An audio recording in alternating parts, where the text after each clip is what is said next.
안녕하세요. 저는 40대 중반의 평범한 가정을 이루며 살고 있는 여자입니다. 이번에 정말 서운한 일과 충격적인 일을 겪어서 사연을 신청하게 되었는데요. 시모의 행동들이 너무 기가 막혀서 그냥 넘어갈 수 없을 것 같네요. 남편과 결혼한 지 10년 차이고 8살 된 아들 하나 키우면서 잘 살고 있었습니다. 별 문제 없이 조용한 집안이었죠. 때 되면 서로 모여서 얼굴 보며 웃고 지냈었는데 어느 날 시동생이 중대 발표를 하겠다고 저희를 모두 모았습니다. 거실에 모여 시동생의 말을 듣는 순간 가족 모두 놀라고 말았죠. 평생 혼자 살겠다던 시동생이 결혼을 하고 싶은 여자가 생겼다는 말을 꺼내게 되었습니다. 저희가 입을 다물지 못할 정도로 놀랐던 이유는 저도 10년간 시동생을 봐왔지만 여자에 대해 1도 관심이 없을 만큼 자기 생활에 만족하며 지내왔었어요. 혼자 사는 게 편하고 남을 신경 쓰는 것 자체를 싫어하는 성격이었죠. 제가 봤을 때도 시동생은 여자에 대한 생각보다 자신의 일에 더 취해 있었는데 여자와 진지하게 만남을 가지고 있다는 말도 아니고 결혼할 여자가 생겼다는 말을 들었을 때 처음에는 장난치는 줄 알았습니다. 그런데 시동생의 얼굴 표정은 진지했고 저희 모두는 그런 진지함에 모두 당황하고 말았네요. 그리고 조만간 인사시키려 데리고 오겠다는 말을 끝으로 비상사태로 만들어 버렸죠. 시모는 흥분을 감추지 못한 채 이것저것 물어보기 시작하셨고 시동생은 그 여자의 직업이 내과 의사라는 말을 하자마자 세상 처음 본 눈빛으로 시동생에게 다시 되물으실 정도로 엄청난 충격에 빠지셨습니다. 시댁 집안에 의사가 들어온다는 게 집안의 경사라고 얼굴도 안 보고 어떤 성격인지도 모르시면서 의사라는 이유 하나만으로 시모는 벌써 며느리로 받아들인 상태셨네요. 시동생은 결혼하고 싶다던 그 여자가 워낙 일이 바빠서 말일쯤에나 시간이 날 것 같다고 그때까지 준비 좀 잘해달라는 부탁을 끝으로 대화를 마무리 지었습니다.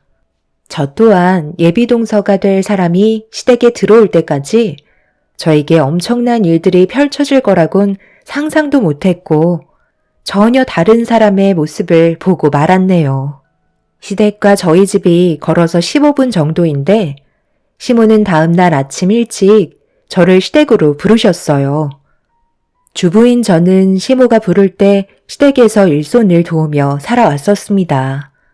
아이를 낳고 나서부터 주부 생활을 하게 된 저는 시모와 항상 웃으면서 좋은 관계를 유지하면서 지냈었어요. 이런 삶이 싫지도 않았고 시모와 큰 트러블이 없었기 때문에 나름 만족하는 삶이었습니다. 그런데 시모가 저를 시댁으로 부르셨을 때부터 제 삶은 급격하게 변했고 시모의 처음 보는 모습들이 저를 당황하게 만들었어요. 제가 현관문을 열면서 신발을 벗고 들어가려는 순간 시모는 제 인사를 받지도 않으시고 들어오지 못하게 하셨어요. 무슨 이유 때문인지 알지 못했던 저는 고개를 갸우뚱하며 시모를 바라봤고 저를 바라보시면서 손가락질을 하셨네요. 말일에 온다고 했으니까 15일 정도 남은 것 같은데 그때까지 철저하게 준비해서 이번 결혼 꼭 성사시켜야 한다. 내 아들이 결혼하겠다는 여자가 생긴 것도 대단한데 내과 의사라는 직업까지 가졌으니 더 필요한 게 있겠니? 신발장에 있는 신발 전부 다 꺼내서 안 신는 건 버려버리고 현관부터 청소 시작하도록 하자. 며칠 동안 대청소할 거니까 그렇게 알고 있어라. 내 말 무슨 뜻인지 알겠지? 이번이 내 아들의 처음이자 마지막 여자가 될 수도 있다고. 그렇다고 저 혼자 이 많은 것들을 전부 다 하라고요? 이렇게까지 할 필요는 없을 것 같은데. 그리고 어떤 신발이 신는 건지 저는 잘 알지 못하잖아요. 새로 사면 되니까 신경 쓰지 말고 옆에 쓰레기 봉투 있으니까 전부 다 꺼내서 죄다 버려라. 입구에 들어올 때부터 냄새가 나면 별로 안 좋잖아? 괜히 버렸다가 아버님께서 찾으시면 어쩌시려고 그래요. 이건 나중에 하는 게 좋을 것 같은데요? 제가 욕먹을 수도 있잖아요. 꼭 이렇게까지 해야 돼요? 당연하지. 너는 내과 의사 며느리 얻는 게 쉬운 줄 아니? 굴러 들어온 기회를 걷어찰 필요는 없잖아. 군소리 말고 빨리 정리해라. 할 일이 산더미야. 시모는 제가 현관문을 열고 들어오자마자 일을 시키기 시작했어요. 좀 당황스러웠지만 일단 시키는 대로 몸을 움직였고 시모도 정신없이 집안 청소를 하셨네요. 여기까지는 별일 없었는데 신발장에 있던 신발을 전부 다 버리고 깔끔하게 청소한 다음 집안에 발을 들이자마자 시모는 그때부터 엄청나게 많은 일을 시키셨어요. 솔직히 기분이 별로 좋지 않았던 게 제가 시댁에 인사드리러 왔을 때는 집안 청소는 전혀 되어 있지도 않았었고 저를 이렇게까지 대해주시지는 않았었거든요. 그런데 내과 의사 예비 며느리 온다고 동네에 소문이라도 내시려는 듯 시끄럽게 집안 전체를 몇 번이나 뒤집어 엎으셨네요.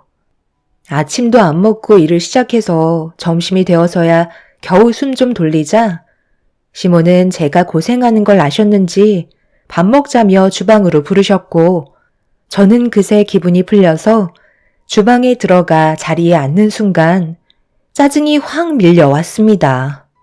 일을 시키려면 그래도 든든하게 먹어야 하는데 시모가 저에게 건네주신 건 맨밥에 물을 말아 툭 던져주셨고 김치 하나 꺼내주지 않으셨네요. 야야, 일단 불만 가지지 말고 빨리 입에 털어놓고 거실로 나와라. 설마 이런 걸로 서운해하는 건 아니지? 지금 얼마나 바쁜데 음식할 시간이 어디 있니? 대충 배만 채우고 밖에 창고도 정리해야 되니까 네가 좀 이해해줘라. 음식 준비가 하나도 안 되어 있어서 내가 해줄 게 이것밖에 없다. 그럼 빨리 입에 털고 나와라. 어머님, 이건 정말 너무하신 것 같아요. 꼭 이렇게까지 해야 되겠어요? 말일날 온다고 했는데 아직 15일 정도 남은 거잖아요. 아무리 그래도 그렇지 찬밥에 물 말아주시는 게 어딨어요. 야야, 그거라도 주는 걸 감사하게 생각해야지. 너 혹시 의사 며느리 들어온다고 해서 신경 쓰이는 거니? 얘가 별일 아닌 거 가지고 오늘따라 되게 예민하네. 시모는 말끝마다 야야라고 하시며 먹기 싫으면 먹지 말라고 제 앞에 놓여있던 찬밥에 물을 마른 그릇을 치우려 하시길래 너무 허기가 져서 결국 입에 털어넣고 말았네요. 의사 며느리 들어온다고 저는 눈에 보이지도 않으시는 건지 저를 대하시는 행동 하나하나가 서운하게 다가왔고 제 기분은 점점 안 좋아지고 있었어요. 제대로 먹은 게 없으니 허기는 금방 왔고 시모는 몸이 느려지는 저를 보곤 답답하다며 빨리 움직이라고 더욱더 큰 소리로 재촉하기 시작하셨어요. 제가 왜 예비동서 온다고 이렇게까지 해야 되는 건지 알 수 없었고 인내심 테스트를 시험 받는 것 같은 느낌이 들어 저를 더욱더 괴롭게 만들고 있었죠. 그렇게 늦은 오후가 돼서야 집안일을 대충 마무리할 수 있었는데 시모의 한마디에 저는 짜증이 확 밀려오면서 결국 서운한 감정을 터뜨리고 말았어요. 오늘은 대충 마무리된 것 같고 내일까지만 하면 집안일은 끝나니까 오늘처럼 내일 일찍 와야 한다. 그럼 이제 들어가 봐라.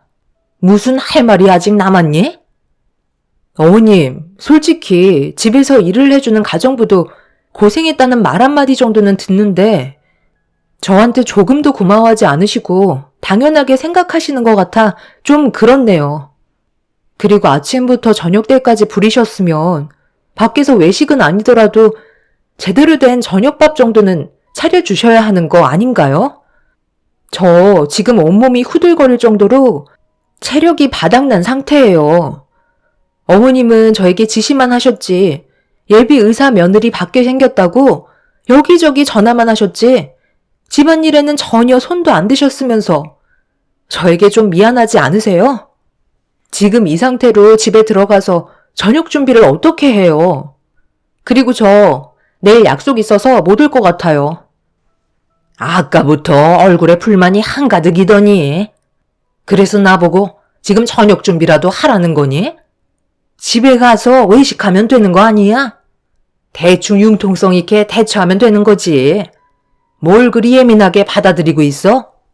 그리고 집안일이 우선이니까 내일 약속은 취소하고 아침 일찍 서둘러 와야 한다. 시애미 말 무시하지 말고, 알겠지? 시모는 제가 서운해하는 걸 조금도 알아주려 하지 않으셨고 모든 걸 시모의 생각대로 움직이게만 하시려는 모습이 저를 더 반감심을 품게 만들어 버렸네요. 현관문을 열고 나가면서 다음날 오기는 힘들 것 같다며 저에게 화를 내시는 시모를 보며 등을 돌렸습니다. 10년간 며느리 생활하면서 단 한 번도 불만을 얘기한 적 없었지만 이번만큼은 시모의 행동에 문제가 있다고 판단돼 그냥 넘어갈 수는 없었어요. 그렇게 지친 몸을 이끌고 집으로 들어온 저는 그날 남편과 아이를 데리고 외식을 한 뒤에 집으로 돌아와 기절한 듯 쓰러져 잠이 들어 버렸고 다음날 아침 일찍 일어나 남편 아침상 차려준 뒤 지인과의 약속 준비를 하기 위해 분주히 움직이고 있었습니다. 그런데 아침 일찍부터 시모의 전화에 핸드폰은 쉬지 않고 울려대기 시작했어요. 저는 분명 전날에 확실하게 얘기했고 안 좋은 감정으로 시댁 일을 돕고 싶지 않았기 때문에 제 할 일 하면서 외출 준비를 하고 있었는데 시댁과 저희 집이 앞서 말씀드렸듯이 15분 거리라 시모가 직접 찾아오셔서 현관문을 두드리셨어요. 제가 문을 열어드리지 않자 시모는 예상하셨는지 알아서 현관문 비밀번호를 누르시곤 들어오셨네요. 이미 시모는 화가 머리끝까지 올라와 흥분 상태셨고 왜 전화를 받지 않냐며 화를 내시길래 전날에 말씀드리지 않았냐면서 묵묵히 외출 준비를 하고 있었죠. 그래서 지금 나를 도와주지 않겠다는 거야? 내가 어제 그렇게 얘기했으면 당연히 일정을 취소해야 되는 거 아니니? 빨리 약속 취소하고 대청소하러 가자. 왜 어머님 의견만 내세우시는 거예요? 저도 일정이 있고 중요한 약속인데 억지 부리셔봤자 소용없다는 거 모르세요? 그리고 어제 좋지 않은 기분으로 집에 들어왔는데 제가 왜 또 가서 일을 해야 되는 거죠? 저는 그런 대우 받으려고 이 집안의 며느리로 들어온 게 아니에요. 차라리 그냥 일해주실 수 있는 사람을 시키세요. 그게 모든 부면에서 훨씬 장점이 많을 것 같아요. 저는 지금 나가야 되니까 어머님도 이제 저희 집에서 그만 나가주세요. 시모는 저를 묵묵히 쳐다보셨고 더 이상 아무 말씀도 하지 않으신 채 집으로 돌아가셨습니다. 그렇게 저는 그날 지인과의 일정을 모두 끝내고 집으로 돌아와 가족들과 즐거운 시간을 보내고 있는데 시모에게 다시 전화가 왔어요. 받고 싶지 않았지만 괜히 싫은 소리 듣기 싫어서 일단 피하지 않고 전화를 받았습니다. 시모는 그날 일정은 잘 끝내고 왔냐며 집에 돌아와 곰곰이 생각해보니까 저에게 했던 행동들에 문제가 많았던 것 같다고 미안하다는 말을 꺼내시면서 저와 시모와의 관계에 금이 가는 건 원하지 않는다고 저를 위로해 주셨습니다. 의사 며느리를 볼 수 있다는 거에 흥분한 나머지 시모의 생각만 내세운 게 화를 키운 것 같아 다음부터는 조심하겠다면서 다음날 시댁으로 와서 다시 한번 진지하게 대화를 나누자며 최대한 침착하게 분위기를 이끌어 가셨습니다. 저도 참 멍청했던 게 시모가 전화하셔서 저에게 했던 모든 말들은 저를 부려먹기 위한 계획이었다는 걸 그때까지는 전혀 모르고 있었어요. 저는 10년간 시모와 크게 문제될 만한 사건들이 없었기 때문에 이번에도 서로 이해하고 잘 넘어갈 거라 생각했던 거죠.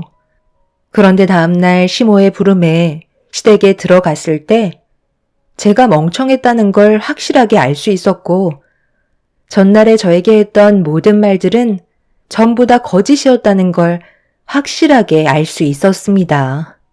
시모는 저를 살살 굴리면서 거실로 안내했고, 외부인이 들어와 집안을 뒤집고 청소하는 건 찝찝해서 못하겠다며 제가 직접 모든 걸 전부 다 해주길 바라셨어요. 할 말이 없어진 저는 눈앞에 펼쳐진 온갖 잡동사니들을 멍하니 바라보고 있었습니다. 시모는 제 손에 걸레 하나를 쥐어주셨고 먼지가 수북하게 쌓여있는 장식품인 잡동사니들을 전부 다 닦아주길 바라셨네요. 제가 표정이 안 좋아지자 시모는 점심에 맛있는 걸 준비해 주겠다며 첫날과 다른 방법으로 저에게 접근하셨고 도움받을 사람이 저밖에 없어서 어쩔 수 없다는 말을 꺼내셨습니다. 불쌍하게 쳐다보시는데 시댁에 발을 들인 상태에서 다시 집으로 돌아가기도 그렇고 난감한 상황이라 어쩔 수 없이 시모가 시키는 걸 다시 묵묵히 해줄 수밖에 없었네요. 결국 저는 땀 흘리며 시모가 시키는 일들을 처리해 나가자 어느새 점심시간이 되었고 시모는 맛있는 걸 해주겠다며 주방으로 들어가셨습니다. 일 처리가 거의 마무리가 되어갈 때쯤 시모가 주방으로 부르셔서 그제서야 허리를 펴고 자리에서 일어났는데 주방으로 걸어갈수록 익숙한 냄새가 코를 찔렀고 주방 식탁에 올려져 있던 음식을 보는 순간 짜증이 확 밀려왔습니다. 시모는 밝게 웃으면서 저를 보시더니 찬밥과 김치를 내어주시면서 이 정도면 만족하냐고 대단한 걸 준비해 주신 것 마냥 어깨에 힘이 들어가 있으셨네요. 그날 저도 모르게 짜증이 확 밀려와서 시모에게 서운한 감정을 털어놓았고 당분간 시댁에 오지 않겠다며 그대로 집으로 돌아와 버리고 말았어요. 며칠 전과 달라진 게 있다면 컵라면과 김치였죠. 이런 대접을 받으면서까지 시모의 며느리로 남고 싶지 않아 그날 이후부터 시댁에 발도 들이지 않았습니다. 시모도 현관문을 나서는 저를 보며 신경 써서 준비했는데 너무한 거 아니냐며 목소리를 높이셨지만 저는 조금도 대꾸하지 않았어요. 그냥 말 섞기조차 싫었던 것 같았네요. 시모와 좋지 않은 관계로 발전해 가고 있다는 걸 알게 된 남편이 저에게 모든 상황을 전달받았고 남편은 시모와 전화통화를 하면서 문제되는 일들을 바로 잡아나가기 시작했어요. 그리고 시동생이 예비 동서를 데리고 인사를 올 때 그때 잠깐 방문하겠다며 그 전까지는 시댁에 가지 않겠다는 말로 한동안 시모와의 거리를 유지하게 되었네요. 그날 이후 시모에게는 전화 한 통 없었고 어느덧 시동생이 예비 동서를 데려오는 하루 전날이 되었는데 퇴근하고 들어온 남편이 누군가와 통화를 하고 있었는데 신경질적으로 대화를 주고받고 있길래 누구냐고 물어보니 시모가 남편에게 전화를 한 거였어요. 남편은 그렇게 할 수 없다면서 전화를 끊었고 화가 난 이유는 다음날 예비동서가 인사를 오는데 혼자서 음식 준비를 전부 끝낼 수 없을 것 같아 저에게 도움을 요청하고 싶었지만 전화를 받지 않을 게 뻔해서 남편이 대신 말해주길 원하셨던 거였네요. 그 말을 듣는데 저도 어떻게 해야 할지 몰라 난감하더라고요. 예비동서가 될 사람이 인사를 오는데 무조건 모른 척 할 수도 없고 시모가 저에게 했던 행동들이 제 기분을 이미 상하게 한 터라 움직이기 싫었지만 남편의 시동생은 그동안의 결혼 생활 동안 저에게 잘했기 때문에 그냥 지나갈 수 있는 상황은 아니었습니다. 어쩔 수 없이 시모를 위해서가 아닌 시동생을 보고 저는 시댁으로 향하게 되었죠. 남편은 그렇게까지 할 필요 없다 했지만 그래도 처음 인사 오는 자리인데 부족한 것들이 보이는 것보단 잘 준비가 되어 있는 게 보기 좋을 것 같고 후회도 남지 않을 것 같아 시댁에 들어가 일손을 돕게 되었습니다. 시모는 혼자서 많은 음식들을 준비하고 계셨는데 저를 보자마자 고맙다며 양손을 잡아주시며 땀을 비오듯 흘리고 계셨어요. 의사 며느리가 뭐라고 이렇게까지 하시는지 이해할 수 없었죠. 그렇게 음식 준비를 위해 주방으로 들어갔는데 눈앞에 펼쳐진 광경을 보고 입을 다물지 못했습니다.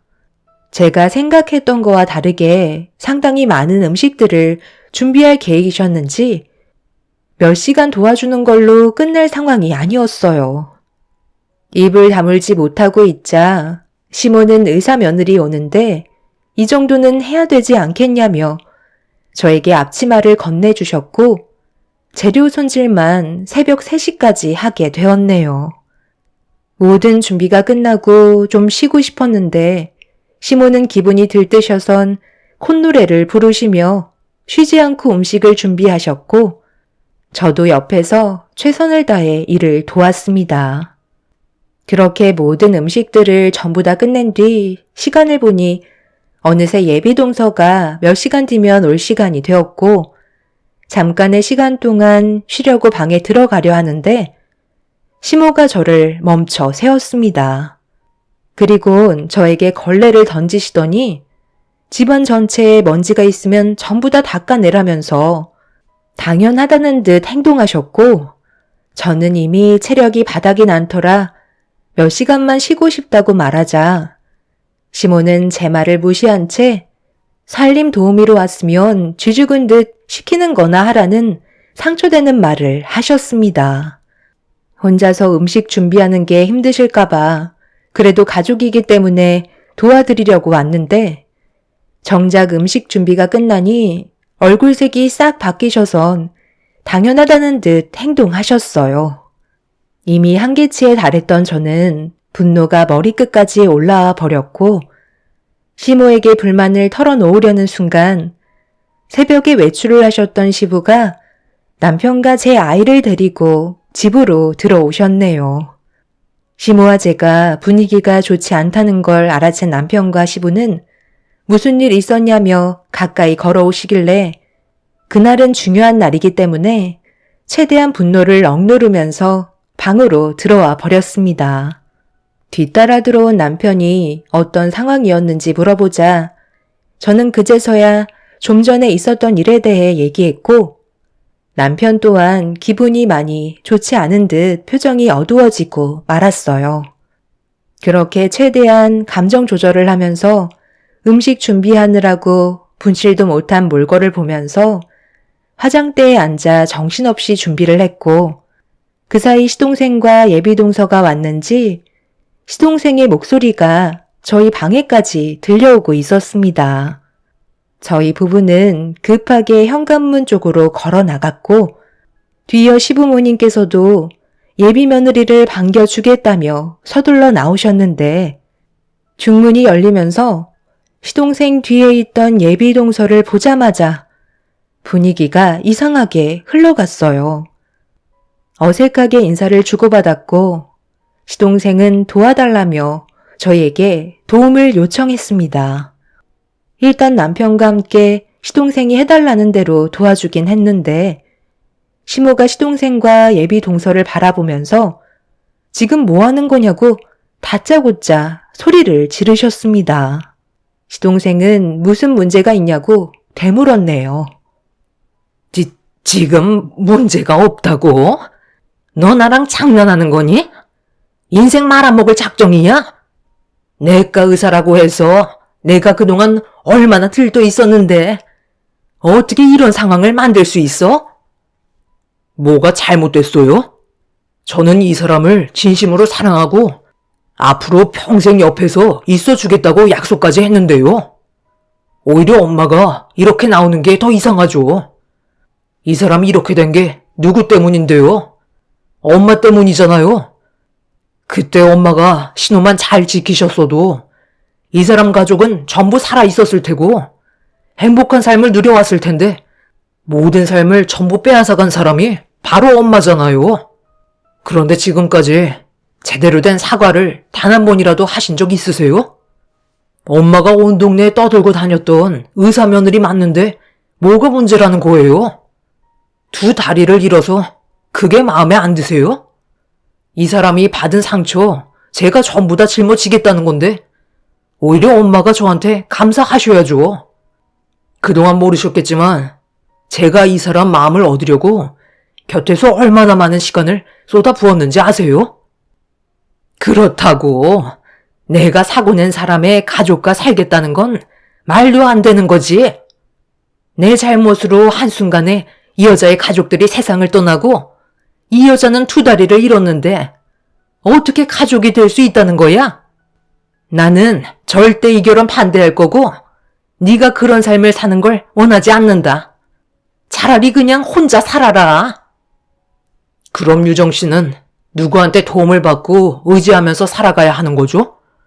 한 살 한 살 나이를 먹어갈 때마다 모든 것들이 힘들어질 텐데 그런 힘든 삶을 살 때마다 저희 집안을 원망할 게 뻔한데 엄마는 두 다리 뻗고 편하게 살아가실 수 있으세요? 저는 절대 그렇게 하지 못할 것 같아요. 엄마가 허락 안 해주셔도 저는 이 결혼 진행할 겁니다. 저희는 진심으로 서로 사랑하고 있고 제가 유정 씨의 남은 인생을 꼭 책임지고 싶어요. 그러니 결혼은 반대하지 않으셨으면 좋겠어요. 형수님, 음식 준비 다 됐죠? 이 사람 여기까지 오는데 체력을 많이 쏟아 부었거든요. 배가 많이 고프다니까 음식 좀 넉넉하게 내어주세요. 내가 밤새 준비한 음식인데 어딜 들어가겠다는 거야? 내 주방에 한 발짝이라도 들어가기만 해봐. 두 다리를 잃은 걸로 끝나지 않을 거야. 어머님이 전부 다 잘못하신 건데 왜 유정 씨가 죄 지은 사람처럼 있어야 하는 거죠? 그리고 음식 준비는 제가 다 했죠. 어머님은 중간중간 힘드시다며 방으로 들어가셔서 주무셨잖아요. 도련님, 유정 씨 데리고 먼저 들어가 앉아 계세요. 최대한 빨리 음식 준비해 드릴게요. 당신은 휠체어 좀 옆으로 치워줘. 시모는 8년 전에 차를 몰고 가시다가 신호 위반을 하신 적이 있으세요. 그때 하필 횡단보도를 건너고 있던 세 가족이 시모가 몰고 가던 차와 충돌이 일어났고 한순간에 이 여자는 부모를 잃게 되었죠. 그런데 이 여자의 두 다리까지 잃게 되어버린 터라 상당한 고통을 겪어야만 했어요. 이런 와중에 시모는 잘못을 인정하지 않고 있었지만 모든 상황들이 시모에게 불리하게 적용이 되고 있었죠. 두 다리를 잃었던 여자는 시모에게 형사처분을 내릴 수도 있었지만 합의를 했고 더 이상 시댁집안과 엮이고 싶어 하지 않았습니다. 그런데 그동안 시동생이 저희들 모르게 8년의 시간을 이 여자의 곁을 지켜주고 있던 거였네요. 저도 많이 놀랐지만 시동생이 정말 대단하게 느껴졌었어요.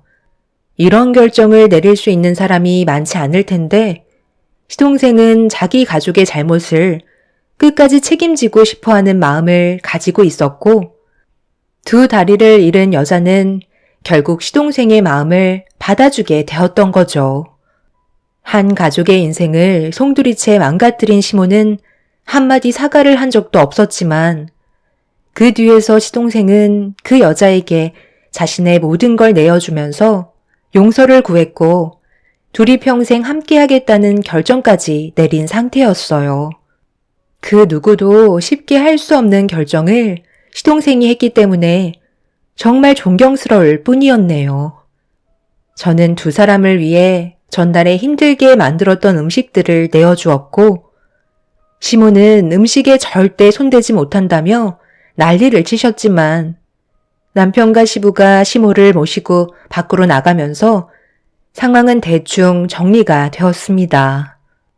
그렇게 시동생과 예비동서는 힘들게 만들었던 음식을 배불리 먹었고 두 사람이 행복했으면 좋겠다는 말을 시작으로 분위기를 좋은 쪽으로 전환을 시켰네요.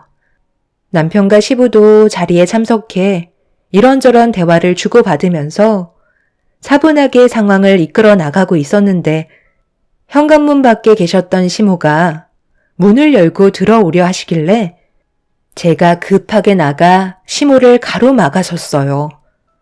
시모는 당장 비키지 않냐며 저를 보며 분노하셨지만 저는 시동생의 결정을 존중해줘야 하는 거 아니냐며 흥분한 시모의 기분을 최대한 가라앉히려고 했지만 시모는 이미 이성을 잃어버린 상태셨어요.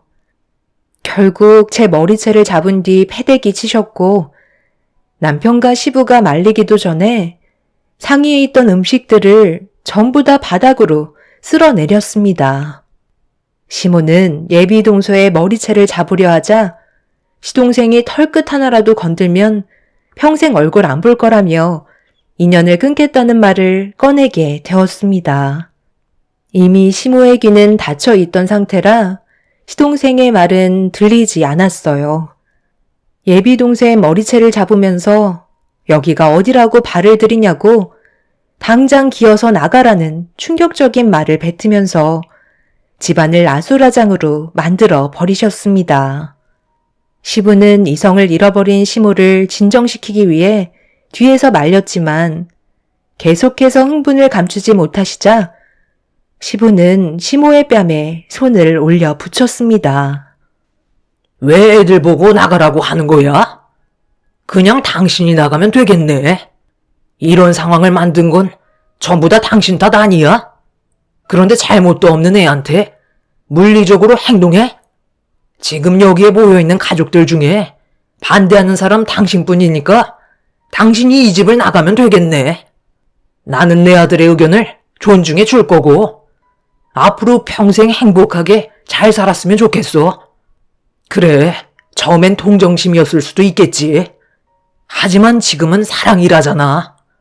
작은 애가 동정심 하나로 진생 걸을 놈이야? 그렇게 당신 아들 못 믿겠어? 당신의 무책임한 선택으로 한 가족이 송두리째 무너졌는데 조금의 죄책감이라도 느끼면 사람이 이럴 수는 없는 거지. 계속 이렇게 난리칠 거면 내 집에서 당장 나가. 나도 8년 전 그 사고 이후로 잠 한숨 편히 잔 적이 없었다고. 갓의사까지 돼서 앞길이 창창한 애 인생을 망쳐놨으면 사람이 이럴 수는 없는 거라고. 시부는 시모의 얼굴에 손을 올려 붙였고 시모는 그런 시부의 행동에 많이 당황했는지 눈물을 쏟아내고 말았습니다. 시모는 같이 살 바엔 차라리 따로 사는 게 좋을 것 같다며 정말 짐을 싸서 집 밖으로 나가셨네요. 너무 순식간에 일어난 일들이어서 말릴 틈도 없었지만 시모는 그 이후로 연락도 받지 않으셨어요. 끝끝내 시모는 시동생 결혼식에 발도 들이지 않으셨죠. 그렇게 시모 없이 시동생과 예비 동서는 많은 사람들의 축복을 받으며 결혼까지 하게 되었고 잘 지내고 있었는데 며칠 전에 남편에게 연락을 받아서 급하게 병원으로 찾아가게 되었어요. 그리고 제 눈앞에 충격적인 광경을 목격하게 되었죠. 시모가 호흡기를 달고 생명이 위태로운 상태라는 말을 의사에게 들을 수 있었고 남편의 말로는 시모가 밤에 무단횡단을 하시다가 트럭과 충돌이 생기게 되었다는 충격적인 상황을 알려주었습니다. 결국 시모가 한 잘못을 되돌려받게 된 상태인 것 같아 그 모습을 보는데 참 안타깝더라고요. 지금 현재 시모는 혼수 상태로 중환자실에 계신 상태십니다. 저희는 그 모습을 묵묵히 지켜볼 뿐 어떤 조치도 취할 수 없는 상태예요. 결국 일이 이렇게까지 진행이 되어 버렸네요. 시모는 과거의 행동에 대해 후회하고 계실까요? 그래도 남편의 어머니이시니 기적적으로 깨어나시길 바라지만 만약 어쩔 수 없이 세상을 등지신다면 동서에게 미안했다는 말 한마디 마음속으로라도 하셨으면 좋겠네요. 제 사연 들어주신 분들 항상 횡단보도 건너실 때 주의를 살피시고 운전하시는 분들도 안전운행 하시길 바랍니다. 여러분들의 인생길이 언제나 행복이 가득한 꽃길이 펼쳐지길 기원 드리겠습니다. 감사합니다. 안녕하세요. 저는 결혼 3년 차 30대 주부입니다. 결혼은 3년 차이지만 저에게는 하나밖에 없는 귀한 11살 딸이 있습니다. 보통 이렇게 말을 하면 늦게 결혼식을 올린 거냐, 아니면 재혼이냐 이야기를 많이 하는데요. 제 딸아이는 남편과 전처 사이에서 태어난 아이랍니다. 저는 남편과 동호회에서 만나게 되었는데요. 어릴 적 부모님이 돌아가시고 난 후 유년기를 이곳저곳 친척들 집을 전전하다 살다 보니 심한 외로움과 우울증을 안고 살아왔어요. 성인이 되었을 때에도 항상 연애를 할 때도 의뢰 연애를 하고 애정을 갈구하다 보니 친구들이 너무나 걱정이 된 나머지 심리 안정을 위해서 식물을 기르는 동호회에 가입하라고 해서 가입을 하게 되었습니다. 그곳에서 남편은 차분하고 조용한 성격이었는데요. 저와 비슷한 나이라 눈길이 갔는데 딸이 있다고 해서 기혼이구나 생각을 했었죠. 그러다가 점점 식물을 기르면서 저도 활기를 찾게 되었고 더욱 적극적으로 동호회 활동을 하게 되면서 남편과 친해지게 되었어요. 그러던 중 우연히 친구네 학원에 갔다가 남편이 딸을 데리러 온 것을 보고 인사를 하게 되었는데요. 친구가 그때 남편이 돌싱이라는 사실을 알려주었답니다. 어머, 너 유미 아버님 어떻게 알아? 원래 알던 분이셔? 아니, 이번에 들어간 식물 동호회에서 만났어. 진수 씨 딸이 너네 학원 다니고 있었구나. 몰랐네. 이렇게 만나니까 되게 신기하다. 아, 그래? 매번 유미는 아버님이 데리러 오시더라고. 한 번도 시간 늦어본 적이 없으시다니까. 아, 그렇구나.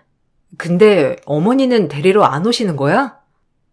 아, 너 몰랐구나? 유미 아버님이 혼자 양육하고 있어. 그래서 매번 아빠가 데려다주고 데리러 오고 그러거든. 친구는 남편이 홀로 딸을 키우고 있다는 돌싱이라는 것을 얘기했습니다. 그때는 아이가 5살밖에 되지 않았는데 이혼을 한 지 얼마 되지 않았던 것일까 궁금함도 있었어요. 그러다가 남편과 친해지면서 술 한잔하게 되었는데 그때 전처 이야기를 가끔씩 해주었답니다. 남편은 아이가 돌이 되던 해에 전처와 헤어지게 되었다고 얘기를 했어요. 유미 엄마랑은 돌쯤 헤어졌어요. 우리가 성인 되고 얼마 안 돼서 임신해서 결혼했거든요. 아무래도 또래 친구들은 다들 친구도 마음껏 만나고 놀러도 다니고 하는데 유미 엄마는 그렇게 하지 못하다 보니 우울해하기도 했었죠. 제가 잘하면 될 거라 생각했는데 유미 엄마는 그게 충분하지 않았었나 보더라고요. 아이가 돌 때쯤 그래서 헤어지게 되었어요. 아, 그렇구나. 그럼 유미가 돌 때부터 혼자 키우신 거예요? 네. 여동생도 가끔 와서 아이 봐주고 부모님께서도 봐주시고 했는데 부모님도 지방에 사셔서 계속 돌봐주시기는 어려웠죠. 그땐 진짜 힘들기도 했는데 지금은 그래도 좀 수월해요. 아이가 이젠 말을 하니까 의사소통이 좀 돼서 그나마 괜찮네요. 아, 그렇구나. 저는 아직 아이가 없어서 그런지 가늠도 안 되네요. 힘드셨을 것 같아요. 힘들기도 정말 힘들었는데 사실 유미 없었으면 제가 이렇게 마음 접고 살지 못했을 것 같아요. 이렇게 수영 씨랑 만나지도 못했을 것 같고요. 오히려 지금은 그때 잘 버틴 게 저한테 잘 된 일이 된 것 같아요. 남편은 딸이 돌이 되고 나서 혼자 애를 키워왔다고 했습니다. 아이가 아직 어려서 데이트를 할 때면 항상 아이와 함께 보내게 되었는데 남편은 그런 것이 처음엔 너무 미안하다고 말을 하더라고요. 저도 사실 미혼이라 불편하지 않을까 생각을 했었는데 막상 아이를 만나고 보니 정말 내 딸인 것 마냥 애정이 갔던 것 같아요. 가족이 없어 외로움이 많았던 저에게 딸은 저의 빈 마음을 채워주었죠. 아, 수영씨, 미안해요. 오늘은 우리 1주년 되는 날인데, 여동생이 급하게 일이 있다고 해서 유미랑 같이 있어야 할 것 같아요. 미안해요. 에이, 괜찮아요. 원래 진수씨랑 유미는 1+1이잖아요. 거기다가 이젠 유미 안 오면 더 어색하다고요. 이해해줘서 고마워요. 다음에는 둘이서 데이트하는 시간 가져봐요. 알겠어요. 그래도 전 유미랑 진수씨랑 저랑 이렇게 셋이서 같이 시간 보내는 게 더 재미있고 좋아요. 이건 진심이에요. 내가 아이를 낳아본 것은 아니지만 만약 아이를 낳는다면 이런 느낌일 수 있겠다 싶어요. 그렇게 저희는 2년의 연애를 하게 되었습니다. 연애 기간 동안 딸은 처음 이가 빠지던 날에도 유치원 추첨을 하던 날에도 저는 함께 했죠. 그렇게 하나둘 추억을 만들면서 저희는 자연스럽게 가족이 되었습니다. 아이가 학교에 입학할 때쯤 저희는 결혼을 하게 되었어요. 아이는 어느 순간 저에게 엄마라 부르기 시작했고 저 역시 친딸처럼 딸아이를 사랑했습니다. 결혼을 하고 나서 제일 먼저 고민을 했던 것이 바로 둘째였어요. 여보, 우리 둘째 갖는 거 어때? 유미도 이제 어느 정도 컸고, 당신 닮은 둘째 낳고 싶어. 여보, 나도 둘째가 있으면 좋겠지만 지금은 유미가 더 중요해. 지금 내가 둘째를 낳는다면 유미가 서운할 수도 있을 것 같아. 나는 유미가 마음이 아픈 건 보고 싶지 않아. 조금 더 시간을 갖고 고민을 해보자. 유미 이야기도 들어보고. 그리고 난 지금 유미만 있어도 충분해. 당신, 괜찮아? 그래도 당신도 아이들 좋아하고, 예전에는 많이 낳고 싶다고 했었잖아. 그랬었지. 예전에는 결혼하면 셋이고 넷이고 다 낳을 수 있겠다 싶었는데 내 마음을 유미가 다 채워줘서 이젠 유미만으로도 충분해. 남편은 결혼 후 둘째를 낳자고도 했지만 사실 저는 혹시라도 둘째를 낳게 되면 딸이 서운할까 싶어 전혀 생각하지 않았습니다. 딸 한 명으로도 저는 충분하다고 얘기를 했죠. 만약에 둘째를 낳는다고 하더라도 그건 우리 둘뿐만 아니라 유미의 의견도 중요하다고 생각을 했어요. 아이를 키우다 보니 한 가지 궁금했던 건 아이의 친모였습니다. 혹여나 아이가 친모를 만나고 싶은데 내가 있어 못 만나는 건 아닐까 걱정이 되었던 적도 있었어요. 그런 걱정은 남편의 여동생 아가씨의 이야기를 듣고 해결할 수 있었죠. 아가씨, 나 궁금한 거 있는데 좀 물어봐도 돼요? 그럼요. 언니, 뭐가 궁금한데요? 아, 다른 게 아니고 유미 친모랑 연락이 되나 해서요. 아, 언니, 그건 걱정하지 않아도 돼요. 오빠랑 이혼하고 나서는 한 번도 연락 온 적도 없고 아이를 만난 적도 없어요. 오빠도 물어물어서 아이 한번 보겠냐고 연락을 한 적이 있었는데 친모가 싫다고 했거든요. 그때 뭐 자기는 아이 안 낳은 걸로 하고 싶다나 그랬던 것 같아요. 그때 오빠도 엄청 충격받아서 다시는 친모랑 안 보겠다고 했었는데 아무튼 언니는 전혀 걱정하지 않아도 돼요.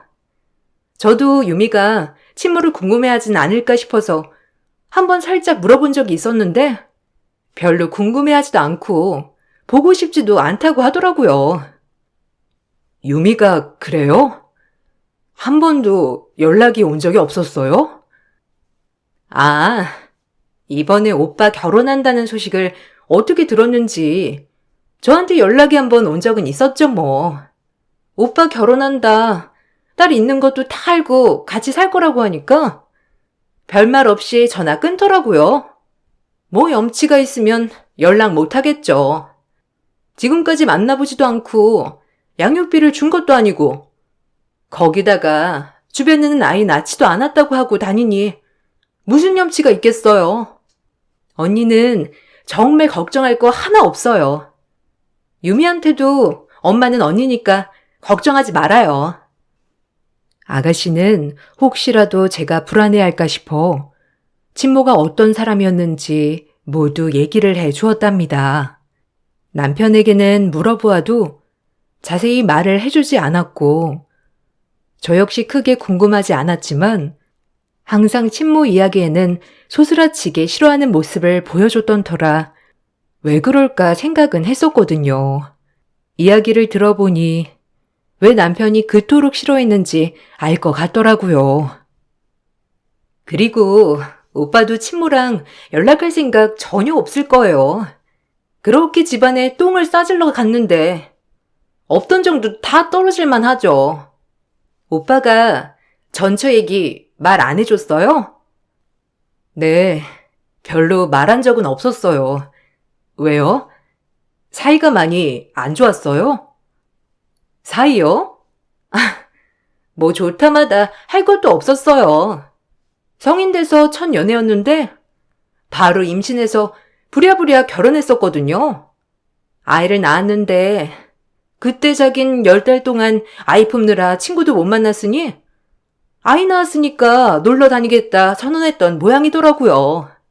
매일같이 새벽같이 술 마시고 들어오고 언젠가는 새벽에 술에 취해서 길거리에 누워있는 걸 저랑 오빠가 가서 끌고 온 적도 있었어요. 그만큼 가정에도 관심이 없고 아이에겐 더 관심이 없었던 사람이었어요. 그렇구나. 그런 것 때문에 이혼한 거예요? 뭐 그런 것도 있지만 언니도 아시다시피 오빠가 좀 꾹꾹 참는 스타일이잖아요. 그동안 흥청망청 놀아도 뭐라 한 적이 없었는데 그때 이혼하기 전에 유미 돌쯤 엄청 아팠을 때가 있었거든요. 그때가 열이 거의 39도 넘게 올라서 응급실 계속 가고 약 먹어도 열이 떨어지지 않아서 오빠가 울면서 병원 가고 그랬었어요. 그때도 오빠가 전처한테 아이가 너무 아프다고 얼른 오라고 했는데 친구들 만나러 나가서 연락도 없고 계속 전화를 하니까 전화기도 꺼놓고 그랬다고 하더라고요. 그 이후에 엄청 크게 싸우고 전처가 집을 나갔는데 그 길로 오빠한테 이혼하자고 얘기를 해서 이혼한다고 했거든요.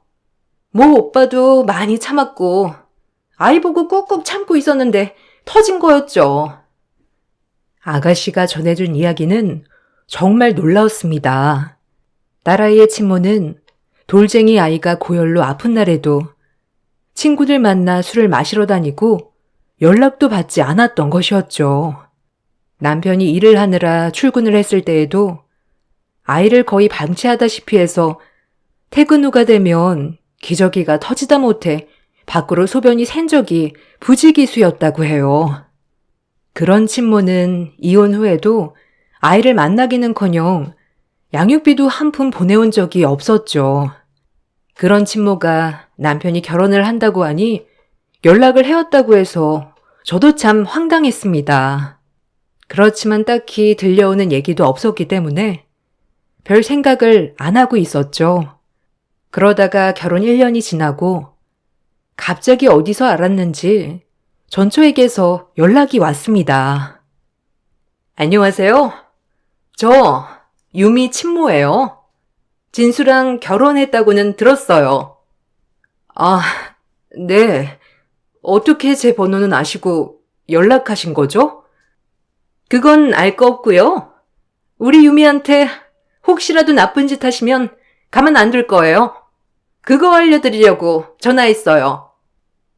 네? 지금까지 한 번도 연락도 없으시다가 갑자기 이런 말씀을 하시는 이유가 뭐죠?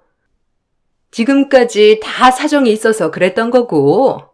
아무튼 유미 털끝 하나라도 건들면 저 가만있지 않을 겁니다. 뭐 마음대로 해보세요. 아이 버리고 간 사람보다 제가 더 할 거라고 생각하는 게 참 웃기네요. 갑자기 연락 온 친모가 너무나 황당했지만 그렇다고 해서 제가 기죽을 이유는 없다고 생각을 했어요. 아이가 10살이 될 때까지도 아무런 연락을 하지 않았던 친모가 갑작스럽게 연락을 해왔다는 게 사실 의아하기도 했습니다. 이렇게 한번 연락이 오고 난 후 친모는 종종 남편에게로 아이를 만나고 싶다고 연락을 했던 모양이더라고요. 저는 사실 친모가 아이를 만난 것에 대해서는 딱히 반대를 할 생각은 없었어요. 다만 아이가 원할 경우에만 해야 하는 거라 생각을 했죠. 당신한테 물어봐야 할 것 같아서. 유미 친모가 갑자기 유미를 만나고 싶다고 하는데 사실 나는 영 꺼림칙하거든. 솔직히 내 생각은 별로 만나게 하고 싶지 않은데 혹시나 당신 생각은 어떨까 싶어서 한번 물어보려고. 당신한테 연락 왔어? 나한테도 한번 연락 왔었는데 그 여자 참 웃기는 여자네. 왜? 갑자기 어떻게 당신한테까지 연락이 간 거야? 모르겠어. 갑자기 연락 오더니 유미 털끝 하나라도 건드리면 가만 안 둔다더라고. 참 웃겨. 육아 한번 해보지 않았던 여자가 그런 말이라니. 참, 무슨 생각일까? 모르겠다 진짜. 아무튼 나는 별로 그렇게 하고 싶진 않은데 혹시나 유미 생각이랑 당신 생각은 다를까 싶어서 얘기를 해봤어. 당신도 별로라는 거지? 나도 사실 굳이 지금 와서 그래야 하나 싶긴 하지만 사실상 그건 나한테 선택권은 없는 것 같고 당신이 유미랑 한번 얘기를 해보는 것도 좋을 것 같아. 아마 유미도 싫다고 말할 것 같긴 하지만 어쨌든 물어보긴 해야 되겠지? 남편은 전처가 자신에게 연락이 온다는 사실부터 꺼림칙하다 생각을 했지만 어쨌든 아이를 만나고 싶다고 하니 어떻게 해야 하나 고민을 했던 것이었어요. 저와의 이야기 후 남편은 딸에게 친모를 만나겠냐고 물어봤지만 아이는 친모를 만나고 싶은 생각이 전혀 없고 앞으로도 없을 거라 단호하게 말을 했다고 하더라고요. 거기다가 자신에게 저만이 엄마라면서 얘기를 했다며 말을 했답니다. 딸의 그런 마음에 저는 감동을 받기도 했지만 딸의 마음 깊은 곳에 상처가 깊게 자리한 것 같아 마음이 아리고 쓰리기도 했어요. 저도 어릴 적 부모님이 돌아가시게 되면서 사실 원망 아닌 원망도 하고 살았었는데 딸은 더더군다나 엄마가 자신을 제대로 돌보지도 않고 이혼을 해버렸으니 더 상처가 클 수 있겠다는 생각이 들었죠. 그래서 저는 아이를 위해서라도 정말 목숨도 내놓을 정도로 무한 사랑을 주었답니다. 그렇게 아이는 건강하고 활발하게 성장을 했죠. 그러던 아이가 11살 때 갑작스럽게 고열이 시작되더니 5일 내내 열이 오르내림을 반복했어요. 아무리 검사를 해보아도 특별하게 문제가 발견되지 않았죠. 이곳저곳 병원이란 병원은 다 다녀봤지만 특별한 문제 없이 단순히 열감기라고 하니 정말 미칠 노릇이었답니다. 남편은 아이가 11살이 되면서 출장이 잦아지게 되어 아이를 제대로 보지도 못했죠. 당신 괜찮아? 목소리가 피곤해 보여. 잠은 좀 잤어? 유미는 어때? 나는 괜찮아. 유미가 더 걱정이야. 어제는 열이 좀 내리는 듯 싶었는데 오늘 아침 되니까 다시 열이 오르더라고. 왜 그런 걸까? 검사를 해도 이유가 나오지 않으니까 정말 미쳐버릴 것 같아. 이유라도 알면 치료라도 할 텐데 그게 아니니 어떻게 해야 할지 모르겠어. 사실 나보다 유미가 더 힘들겠지? 잠도 통 못 자는 것 같더라고. 내가 얼른 일 마무리하고 가볼게. 미안해. 내가 곁에 있어줘야 하는데 당신한테만 다 맡기고 나는 일하러 와버려서. 미안하긴. 어쩔 수 없는 일인데 뭐. 그래도 유미가 정말 잘 따라주고 있어. 이곳저곳 병원 가보자고 하면 싫어할 만도 한데 그래도 군소리 없이 다 따라와 주니 나는 고맙지. 몸도 아플 텐데 그래도 힘든 내색 많이 하지 않아서 얼마나 대견한지 몰라. 벌써 이렇게 컸나 싶기도 하고 아픈 유미 보면서 내가 다 아파주고 싶고 그렇다니까. 당신 몸이 더 상하겠소. 요즘 잠은 좀 잤어? 유미랑 통화해보니까 엄마가 잠을 통 못 잔다면서 걱정하더라고. 어떻게 모녀가 서로 걱정만 하고 똑 닮았네 아주. 유미가 그랬어? 아휴, 정말 엄마가 유미한테 더 배워야 되겠네. 여보, 우리 같이 잘 지내고 있으니까 너무 걱정하지 말고 일도 잘 마무리해서 와. 어쨌든 계속 검사도 하고 있고 뭔가 방도가 나오겠지. 남편에게는 걱정하지 말라며 웃으며 얘기를 했지만 사실 딸아이의 열은 쉽게 잡히지 않았고 검사를 해도 별다른 이상이 나오지 않아서 속이 타들어가는 심정이었어요. 그런 와중에도 아이는 제가 잠을 잘 못 자면 하루 종일 제 걱정만 했죠. 딸아이는 제가 자신을 돌보면서 잠도 제대로 못 자고 밥도 제대로 못 먹어서 살이 자꾸 빠지자 정말 속상해 했습니다. 그렇게 우리는 서로를 위해주고 걱정해주면서 그 시기를 잘 버텨보자 생각을 하고 있었어요.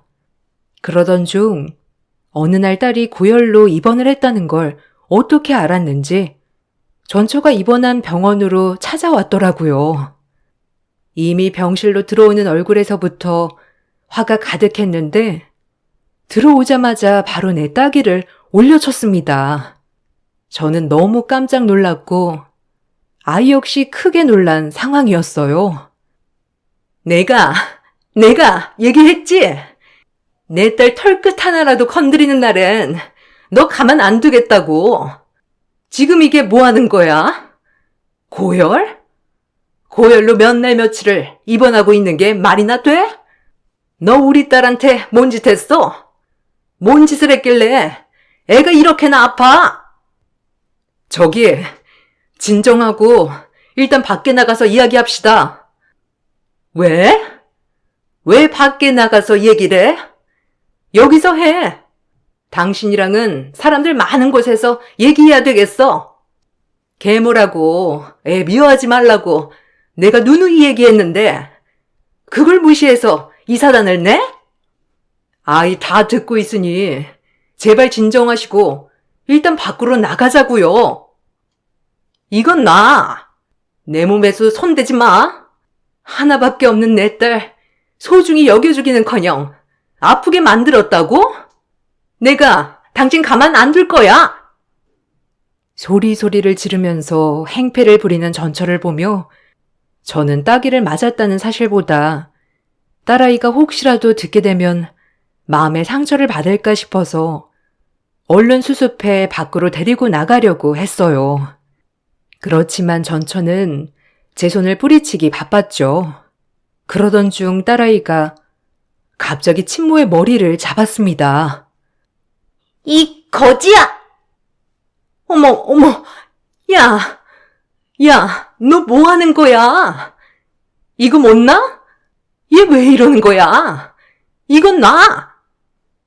저의 팔을 뿌리치면서 계속해서 저에게 손을 올리려고 하는 전처의 모습을 보고 딸아이는 친모의 머리를 잡아서 저에게서 떨어뜨렸습니다. 저도 놀랐지만 친모는 더욱 놀랐죠. 데리고 나가려던 찰나에 친모는 딸아이에게 소리를 질렀습니다. 이게? 나 준 은혜도 모르는 게 어떻게 니네 엄마 머리를 잡아당기니?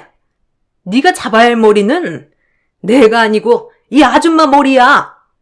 넌 우선 똑바로 정해서 행동해. 도대체 무슨 말을 하는 겁니까?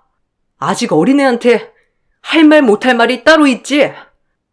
내가 친모인데 못할 말이 어디 있어? 그리고 애가 아픈 거 맞아요?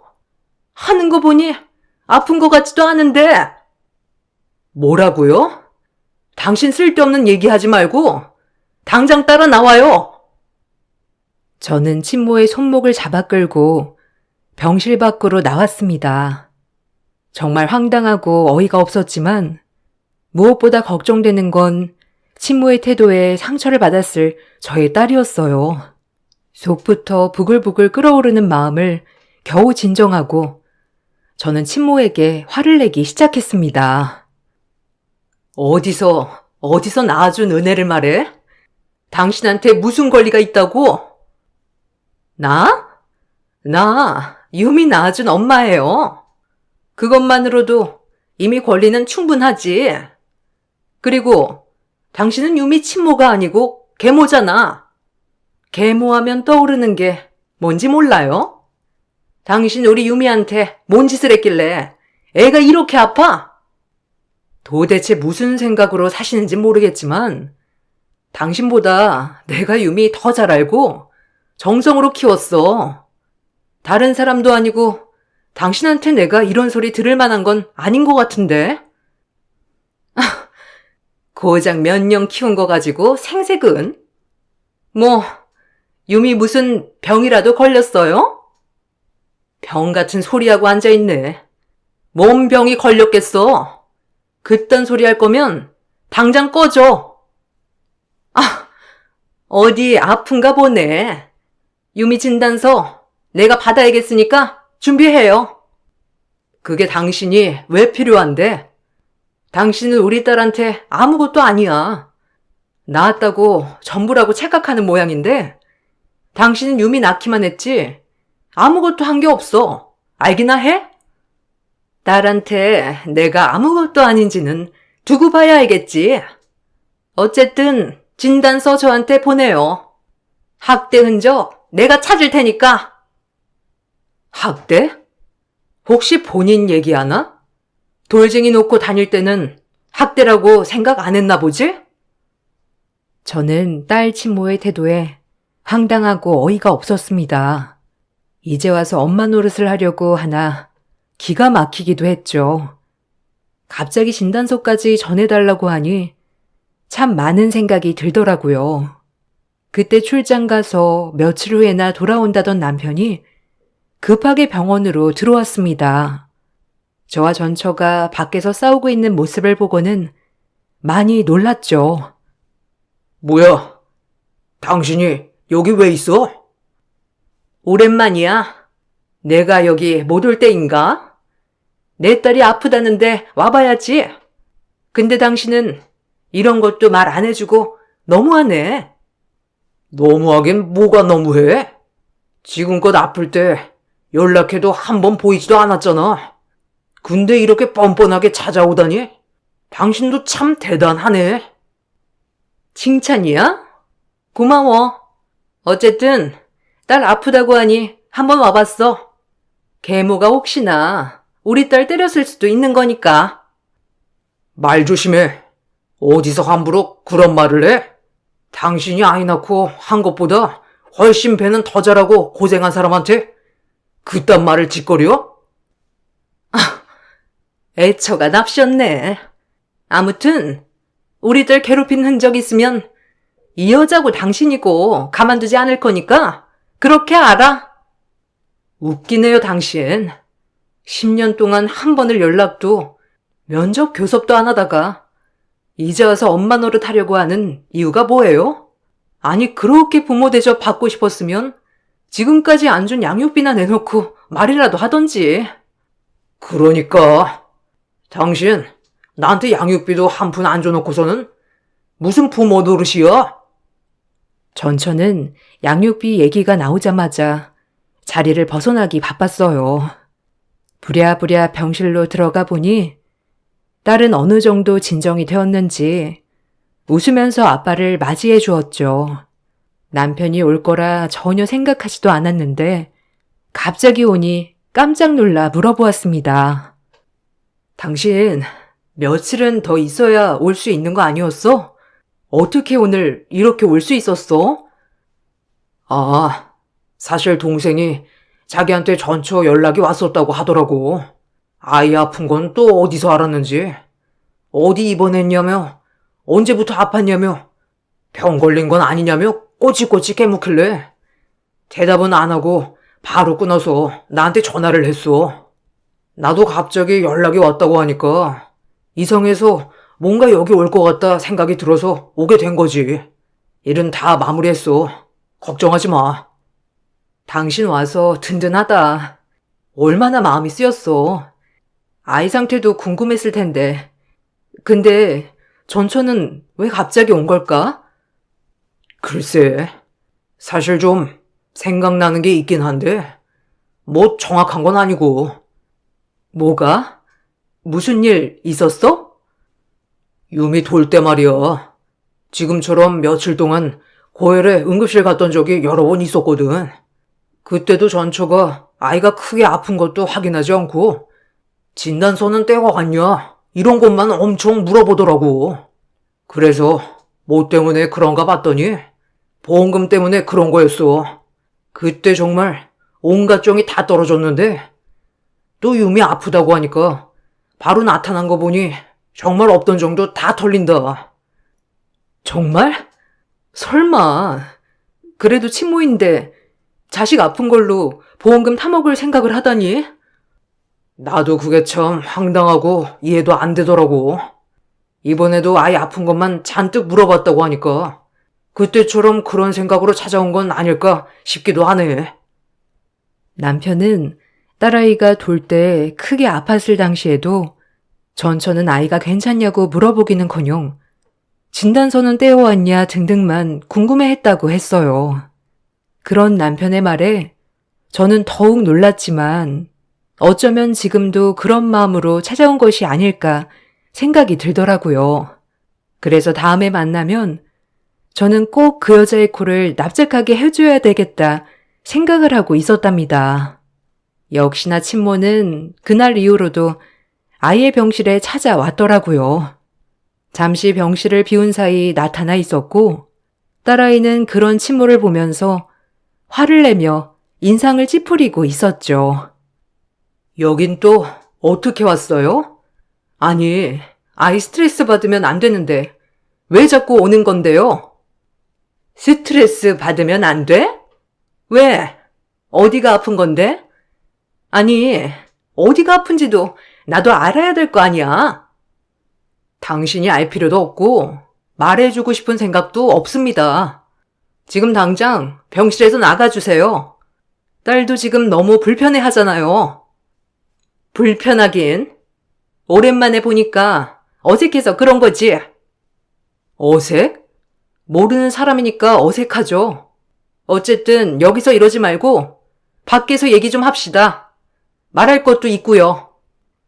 저는 짜증이 난 얼굴로 화를 내고 있는 딸아이를 진정시키고 친모를 이끌고 밖으로 향하였습니다. 이날은 저도 친모에게 제대로 한 방 먹여줘야 되겠다 생각을 했던 날이었어요. 이제 더 이상 병실에 찾아오지 마세요. 보시다시피 유미도 불편해하고 힘들어하는데 굳이 이렇게 찾아오는 이유가 뭐예요? 뭐 이유가 있어서 오는 거겠어요? 핏줄이니까 당기니까 오는 거지? 솔직히 핏줄도 아닌데 챙겨준다는 게 어렵잖아요. 나는 유미랑 피로 이어진 사이인데 그쪽은 무슨 사이예요? 솔직히 유미 아빠 아니었으면 서로 알지도 못했을 사이 아닌가? 뭐라고요? 피로 이어진 사이? 겨우 피 조금 줬다고 평생이라고 생각해? 당신 참 뻔뻔하네. 어떻게 그렇게 뻔뻔해질 수 있는지 배워보고 싶다 정말. 애를 안 낳아보니 내 마음을 알겠어 당신이? 어찌되었든 유미 어디가 아픈데? 큰 병이야? 친모는 계속해서 어디가 진짜 아픈 건 아니냐며 얘기를 했습니다. 그렇지만 저는 친모의 얼굴을 보고서는 정말 화를 낼 수밖에 없었어요. 이미 얼굴은 걱정이 아닌 궁금증으로 가득한 얼굴이기 때문이었습니다. 그렇게 상처를 줘놓고서는 또 상처 주고 싶어서 이렇게 찾아오는 겁니까?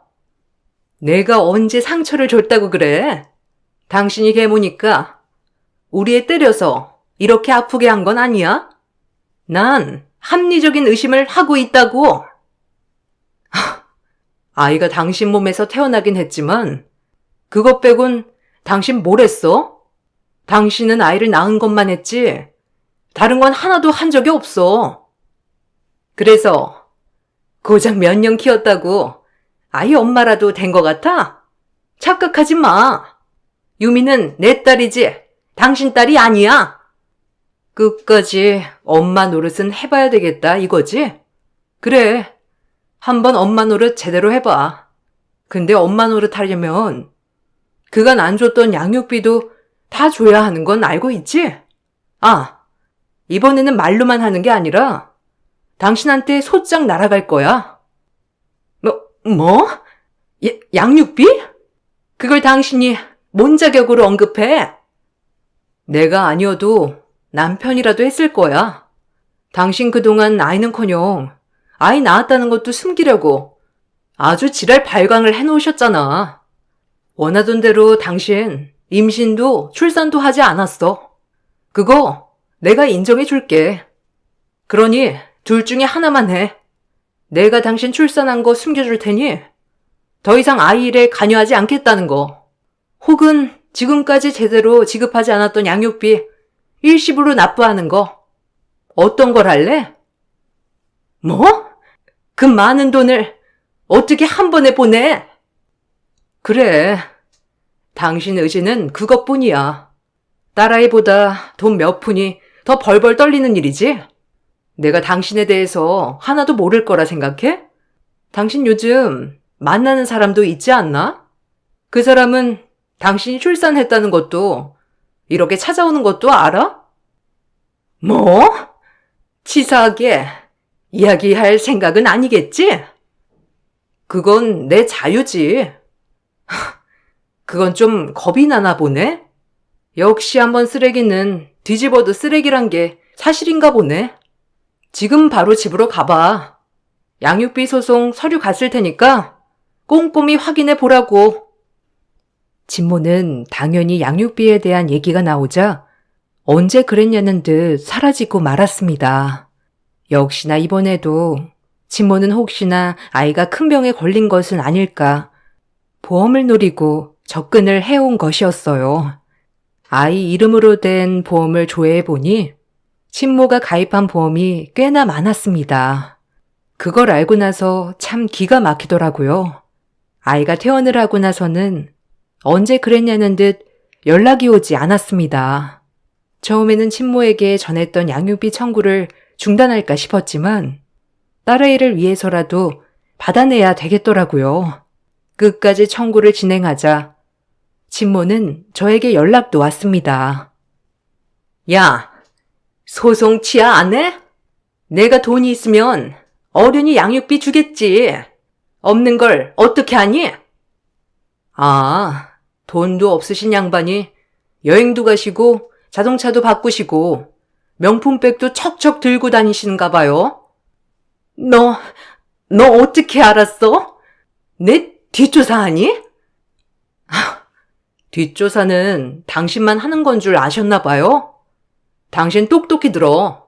양육비 청구는 나를 위해서가 아니라 유미를 위해서 하는 거야. 당신이 유미에게 남긴 상처, 그거 치유해 줄 거라고 내가. 그 돈 꼭 받아서. 그러니까 돈이 없으면 돈을 벌어서라도 줘야 할 거야. 네가 무슨 권리로? 당신이 뭔 권리로 얘기를 해? 나 내 딸 엄마니까 내 딸 마음 아프게 하는 사람 가만둘 수 없지 않겠어? 딸이 싫다는 사람 떼어내는 게 내 일이야. 진모는 양육비 청구로 그동안 밀린 양육비를 지불해야 했습니다. 딸아이는 그날 이후로 열이 나는 일은 없었어요. 다행히 건강해져서 저희 모두 행복하게 잘 지내고 있죠. 지금 생각해봐도 친모의 행동은 참으로 화가 나고 어처구니 없는 일인 것 같아요. 낳기만 했다고 다 엄마가 아닌데 어쩜 그렇게 뻔뻔한지 참 웃기더라고요. 남편과 결혼을 하게 되면서 얻게 된 딸이지만 지금은 누구보다 소중한 내 딸이 되었습니다. 앞으로도 평생 행복하게 잘 지내려고요. 긴 글 함께 해주셔서 감사합니다. 안녕하세요. 저는 남편과 결혼 3년 만에 이혼을 하고 혼자서 아이를 키우고 있는 30대 중반 여자입니다. 그동안 힘든 결혼 생활을 유지해 왔던 건 제 뱃속에 새 생명이 자라고 있어서 가정을 깨는 것보다 제가 좀 더 참고 살아가는 게 현명한 방법이라고 생각을 했었습니다. 하지만 그건 제 착각이었다는 걸 알게 되었고 결국엔 출산을 한 이후 남편과 이혼을 결정하게 되었어요. 사고를 한두 번 친 것도 아니고 반복되는 문제들로 인해 더 이상 참고 살아갈 수는 없었죠. 그런데 시모는 제가 얼마나 힘든 상황들을 인내하고 있는지 전혀 눈치를 채지 못하고 임신한 저를 함부로 대하셨는데 그 이유는 시모가 손주를 별로 원하지 않으셨어요. 보통 다른 집안 같은 경우 아이를 간절히 원하는데 시모는 오히려 아이를 가지는 것보단 저와 남편이 남은 인생을 즐기기를 바라셨어요. 곧 세상 밖으로 나오게 될 아이를 시모는 상당히 귀찮은 존재로 생각을 하셨습니다. 시모의 성격은 저도 처음 겪었을 만큼 특이했었고 당황스러웠던 일들이 자주 발생이 되었었죠. 임신한 상태에서 시모를 상대하는 건 쉽지가 않았어요. 저는 최대한 심적 안정을 취하기 위해 노력했었지만 시모는 그런 제 마음도 전혀 알아주지 못한 채 뱃속에 있는 아이가 세상 밖으로 나오는 순간 자유는 없는 거라고 남은 인생을 애만 키우다 세상을 떠나게 될 거라면서 저를 한심하게 바라보셨죠. 얼굴만 마주하게 되면 자동적으로 들려오는 시모의 불만들은 저에게 많은 스트레스를 가져다 주었고 남편 하나도 벅찬데 시모까지 한술 더 뜨는 행동들이 결혼 생활을 후회하게 만들었어요. 앞으로의 미래가 어떻게 펼쳐지게 될지 눈앞에 훤하게 보이는 날들이 막막했던 저는 남편에게 앞으로 어떻게 하면 좋을지 제대로 된 계획을 세워주길 부탁했어요. 그냥 흘러가는 대로 살아가는 것 같아 남편한테 저와 아이의 인생을 맡기는 게 너무 불안하기만 했었죠. 남편은 시간이 알아서 해결해 줄 거라며 믿음이 가지 않는 모습을 보여주었어요. 결국 임신한 상태에서 화를 내고 말았습니다. 언제까지 이렇게 살아야 하는 건데? 당신의 그 무책임한 행동들 때문에 내가 얼마나 스트레스를 받고 있는지 알아? 앞으로 어떻게 살아가야 할지 진지하게 계획하고 달라지는 모습을 보여줘야 나도 믿음이 가는데 당신이 하는 행동을 보면 그냥 될 대로 되라는 식이잖아.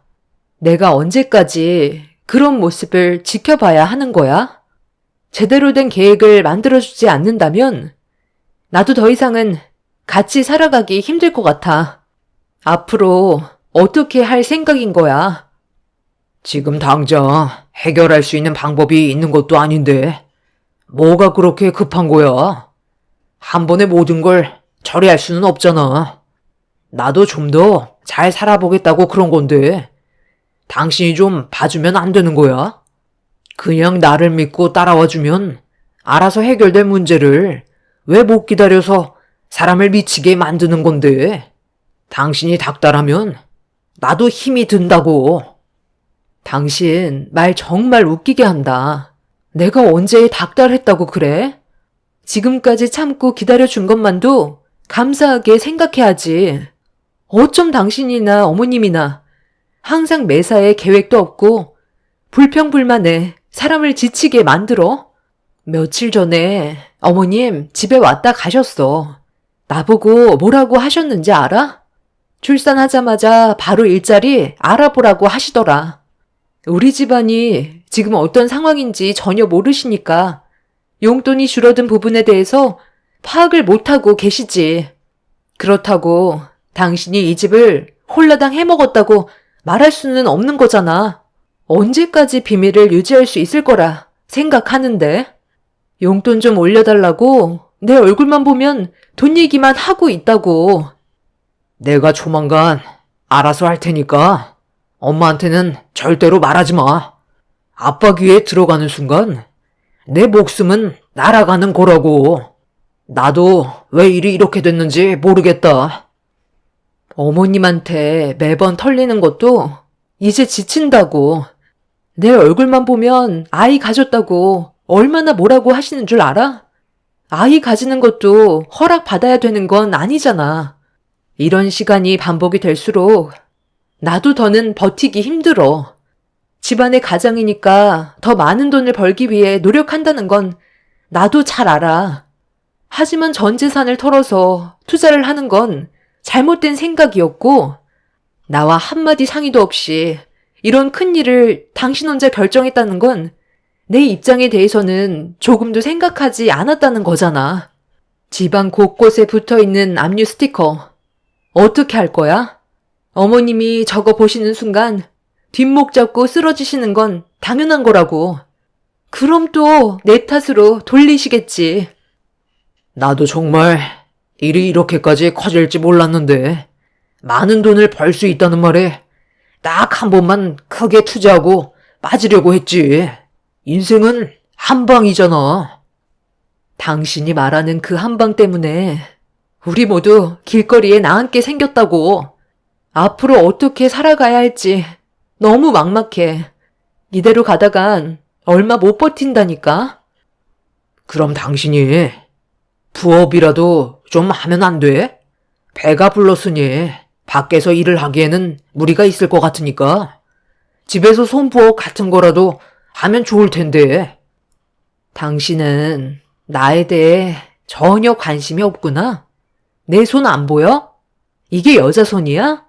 전부 다 갈라지고 터질 정도로 매일 부업을 하고 있잖아.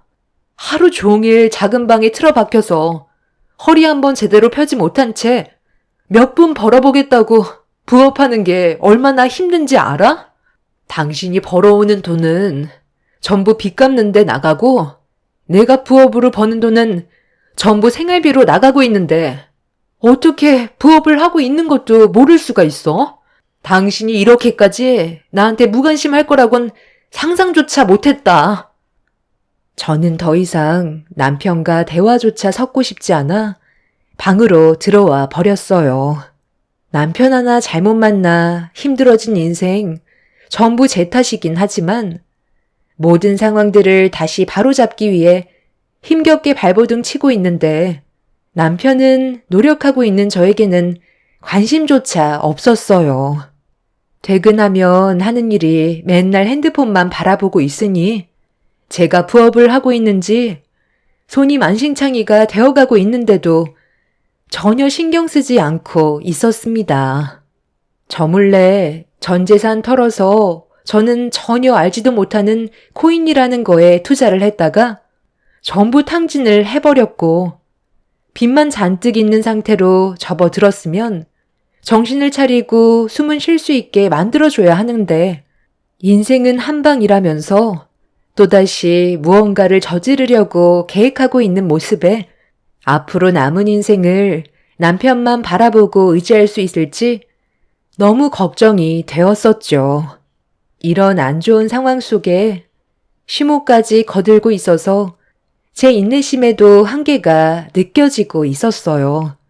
언제까지 제가 남편이 집을 홀라당 날려먹었다고 말을 하지 않고 버틸 수 있을지 그것도 알지 못하는 상태에서 매일같이 불안함을 가지고 있는데 곧 태어나게 될 뱃속의 아이가 저 때문에 온갖 스트레스만 받고 세상 밖으로 나오게 될까봐 너무 걱정이 많았습니다.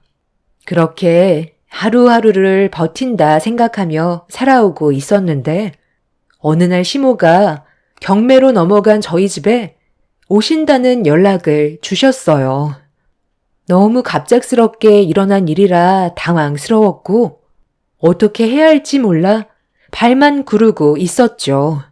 이 사실을 서둘러 남편한테 알려 도움을 요청하자 남편도 많이 놀랐는지 자기가 알아서 처리하겠다며 시모에게 전화를 했어요. 그런데 시모도 한 번 내린 결정을 번복하는 일은 거의 없어서 남편이 말렸는데도 무조건 저희 집에 오실 생각을 가지고 계셨어요. 남편은 무조건 시모를 막아야 한다면서 시부의 귀에 들어가는 건 원하지 않고 있었고 저 또한 안 좋은 상황을 막는 게 좋을 것 같아 고민을 하다가 내린 결정은 현관 비밀번호를 바꾸고 친정집으로 향하는 것밖에는 없었어요. 서둘러 짐을 챙긴 뒤 집 밖으로 나간 다음 택시를 잡아 올라타 시모에게 전화를 걸었습니다. 갑작스러운 진통에 친정집에서 안정을 취해야 할 것 같다고 다음에 오시길 간절히 부탁드렸어요. 너 지금 나가지고 노는 거니? 이제 막 출발했는데 그럼 진통이 왔다고 미리 얘기를 하던가. 뱃속에 있는 아이가 너를 쏙 빼닮았나 보다. 얌전히 있으면 되는 건데 하는 짓이 어쩜 너랑 똑같니? 그럼 내 아들 먹을 음식만 들여놓고 나올 테니까 너는 사돈댁에 가서 몸조리나 하고 있어라. 어머님, 지금 꼭 가셔야 될까요? 제가 현관 비밀번호까지 바꿔놓은 상태라 지금 가셔도 들어가실 수가 없어요. 이따가 그이한테 음식 받아가라고 말해 놓을게요. 뭐? 비밀번호를 바꿔? 그럼 나한테 알려주면 되는 거 아니야? 어려운 것도 아닌데 뭐가 문제인 거야? 비밀번호 문자로 보내주고 오늘 저녁은 아들과 함께 저녁 먹고 들어가도록 하마. 왜 대답이 없니? 내가 내 아들 집에 들어가겠다는 건데 도대체 뭐가 문제인지 모르겠구나. 너희들 나한테 뭐 숨기는 거 있니? 아휴, 그럴 리가요. 어머님 혼자 가시는 게 마음에 걸려서 그렇죠. 일단 제가 그이한테 먼저 전화를 좀 해볼게요. 바로 어머님한테 그이가 연락을 줄 거예요. 시모는 제가 비밀번호를 알려주지 않는 거에 대해 불만을 쏟아내었지만 저도 시부모님이 안 좋은 소식을 듣게 하고 싶지 않아 최대한 막으려고 노력했어요. 저는 곧바로 남편한테 전화를 걸어 상황 설명을 이어나갔고 남편은 시모에게 전화를 해서 직접 만나 음식을 받아가는 게 최선의 방법인 것 같다는 의견을 주었어요. 그렇게 한 번의 위기를 겨우 넘길 수는 있었지만 언제 또 무슨 일이 벌어질지 몰라 마음을 졸이며 생활을 하고 있었습니다. 남편과 저는 시부의 귀에 들어가지 않게 하기 위해 최대한 조심했어요. 남편이 집을 날려먹었다는 걸 알게 되시는 순간 집안은 폭풍이 휘몰아칠 테고 뼈도 못 추리게 될 게 뻔하기 때문에 더 큰 일이 오기 전에 저희 부부가 사전에 모든 걸 막아야만 했었습니다. 남편은 이대로 방치하다가는 결국 걸리게 될 거라고 생각을 했는지 원래 해서는 안 될 행동이었지만 남편은 중간에서 시모에게 음식을 받아 집으로 들어간 뒤 압류 스티커를 전부 다 뒤로 숨겨놨었어요. 처벌을 받을 수 있다는 걸 알면서도 시부모님이 알지 못하게 조치를 취해 나섰죠. 그렇게 매일 불안한 상황 속에서 지내다 보니 제 몸에도 문제가 생겼고 출산 예정일보다 좀 더 일찍 출산을 하고 말았습니다.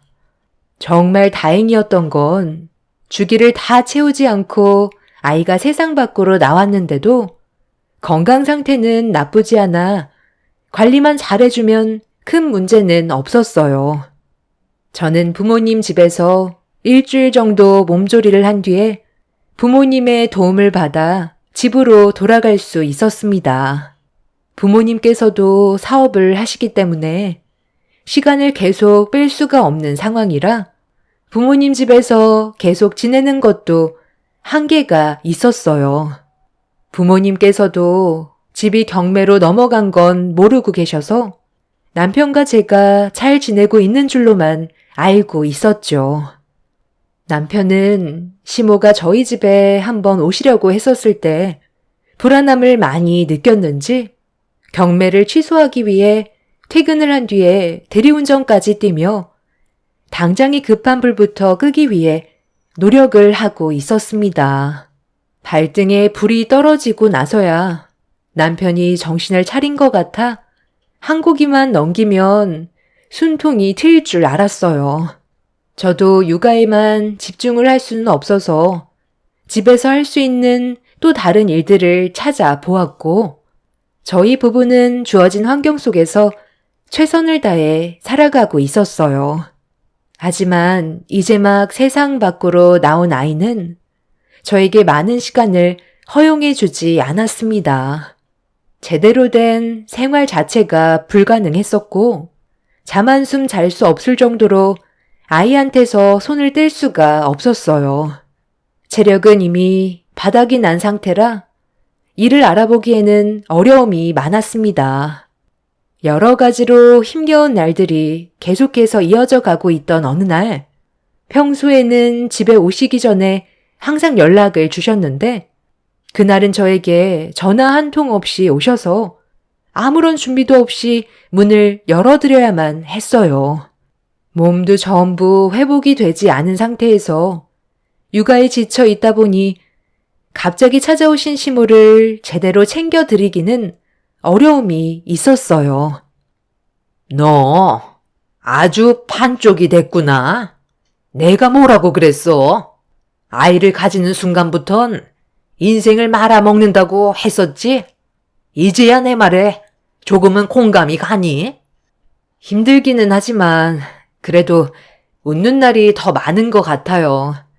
저는 아이를 가진 거에 대해 후회를 해본 적이 없어요. 그런데 무슨 일 때문에 오신 거예요? 무슨 일 때문에 왔겠어? 너도 이제 복직할 준비해야 되지 않겠니? 언제까지 집에만 박혀 있을 수는 없잖아. 요즘에 돌봐주는 도우미 아줌마도 많다더만. 그거 이용하면 되잖니? 사돈댁 분들은 사업을 하시니 시간이 나질 않고 나도 이 나이 먹고 애 봐줄 생각 전혀 없으니까 서둘러 도우미 좀 알아봐라. 저 출산한 지 이제 일주일 넘어가고 있어요. 몸도 회복이 아직 덜 됐는데 복직이라는 건 무리가 있는 것 같아요. 아이가 우선이지 일이 우선은 아니잖아요. 돈이 부족해서 그래. 내 아들이 요즘 용돈까지 끊어버렸는데 이유는 말도 안 해주고 아이한테 들어갈 돈이 많다는 말만 하는데 그건 핑계인 것 같고 도대체 왜 내 용돈을 끊어버린 거야? 줄이는 것도 아니고 아이의 돈줄을 끊는 건 너무하다고 생각되지 않니? 내가 용돈을 다시 받으려면 네가 복직하는 수밖에 없지. 당분간 일할 생각은 없어요. 지금 시기에는 아이한테만 집중을 하고 싶어요. 아버님께서 일하시는데 직접 달라고 하시는 건 안 되는 거예요? 아유, 그 꽉 막힌 인간이 나한테 용돈을 주겠니? 세상 떠나기 전까지 절대로 자기 지갑 열지 않을 사람이다. 생활비 빼곤 용돈은 아예 주지도 않는다고. 너희 무슨 일 있는 건 아니지? 갑자기 돈을 주기 힘들다고 하면 내가 얼마나 당황스럽겠니? 사야 할 것도 많은데 언제까지 입만 벌리고 기다릴 수는 없잖아. 요즘 돈 나갈 때도 많고 아이 용품도 사야 해서 그이가 좀 많이 예민해졌나 봐요. 제가 나중에 한번 얘기해 볼게요. 오늘 식사하고 들어가실 거예요? 그럼 당연하지. 여기까지 왔는데 그냥 가라는 건 아니지. 나가서 외식을 하던지 아니면 저녁상 좀 차려봐라. 곧 내 아들 퇴근할 텐데 같이 저녁 먹으면 좋잖니? 시모는 남편이 대리운전을 하고 있다는 걸 전혀 모르고 있었기 때문에 퇴근하면 집으로 곧장 오는 줄 알고 있었어요. 저는 잠깐만 통화 좀 하겠다면서 남편한테 전화를 걸었고 현재의 상황을 알린 뒤 어떻게 하면 좋겠냐고 의견을 물어보자 남편은 시모를 그냥 돌려보내라는 말만 하고 전화를 끊어버렸어요. 그 순간 짜증이 확 올라왔지만 최대한 감정을 억누른 채 다시 거실로 나와 시모에게 최대한 좋게 설명을 드리려고 하는 순간 시모의 손에 압류 스티커가 쥐어져 있었어요. 너무 놀라 당황한 표정을 숨기지 못했고 시모는 정색을 하면서 이제야 모든 상황이 이해가 된다며 언제부터였는지 설명해달라며 목소리를 높이셨어요. 집이 경매로 넘어간 건 좀 됐어요. 그이가 지금 막으려고 애쓰고 있긴 한데 아무래도 저희가 이사를 가야 될 것 같아요. 그이도 잘해보려고 했다가 일이 이렇게 되어버린 거라 그동안 숨길 수밖에 없었어요. 아버님이 이 사실을 알게 되시기라도 한다면 화내실 게 분명한데 어떻게 말씀을 드리겠어요. 이 집 아버님이 직접 마련해 주신 집이잖아요. 그래서 요즘 돈 나갈 때가 너무 많다 보니 어머님 용돈 드리는 것도 힘들었던 거예요. 제발 조용히 넘어가 주세요. 지금 이 상황이 얼마나 심각한지 모르는 거야? 너희 시아버지가 이 사실을 알면 승재는 뼈도 못 추린다고. 너는 이렇게까지 될 동안 뭘 하고 있었던 거야? 저도 전혀 알지 못하고 있다가 뒤늦게 알았어요.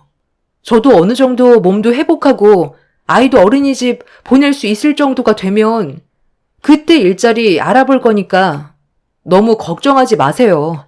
일단 경매 취소부터 하려고 그이도 퇴근하자마자 대리운전을 뛰고 있거든요. 저도 조금이라도 도움이 되려고 틈틈이 부업도 하고 있어요. 그래서 나를 계속 집에 들어오지 못하게 했던 거구만. 어쩐지 뭔가 이상하다 했었다. TV에 이상한 스티커가 뒤에 붙어 있길래 생각 없이 떼봤는데 압류 스티커라니. 아무리 생각이 없어도 그렇지. 상황이 이렇게까지 오기 전에 몰랐다고? 네가 얼마나 내 아들한테 관심이 없었으면 이 지경이 될 때까지 몰랐다는 게 말이 되니? 안 되겠다. 너 내일부터 당장 일자리 알아봐라. 한 푼이 아쉬운 상황에서 태평하게 애나 보고 있으면 되겠니? 내일 바로 복직하고 퇴근하면 내 아들처럼 대리운전을 하던 돈 되는 일은 전부 다 찾아서 하루빨리 이 상황을 진정시켜라. 조만간 너희 시아버지가 어떻게 살고 있는지 궁금해서 온다고 했는데 너는 생각이 전혀 없는 거야? 갓 태어난 아이도 어린이집에 맡길 수 있으니까 내 말에 토달지 말고 그냥 시키는 대로 해라. 찬밥 더운 밥 가릴 처지니? 어머님, 아이가 태어난 지 이제 일주일 넘었는데 어린이집에 맡기는 건 문제가 있어요. 저도 아직까지 몸도 전혀 회복이 되지 않았고요. 시간이 아직 필요해요. 시모는 제 말이 끝나자마자 토달지 말라고 했는데 말대꾸했다고 화를 내셨어요. 몸이 온전치 못한 상태에서 일을 할 수는 없었기 때문에 솔직하게 말씀을 드린 건데 시모는 제 입장에 대해서는 전혀 알아주려 하지 않았습니다.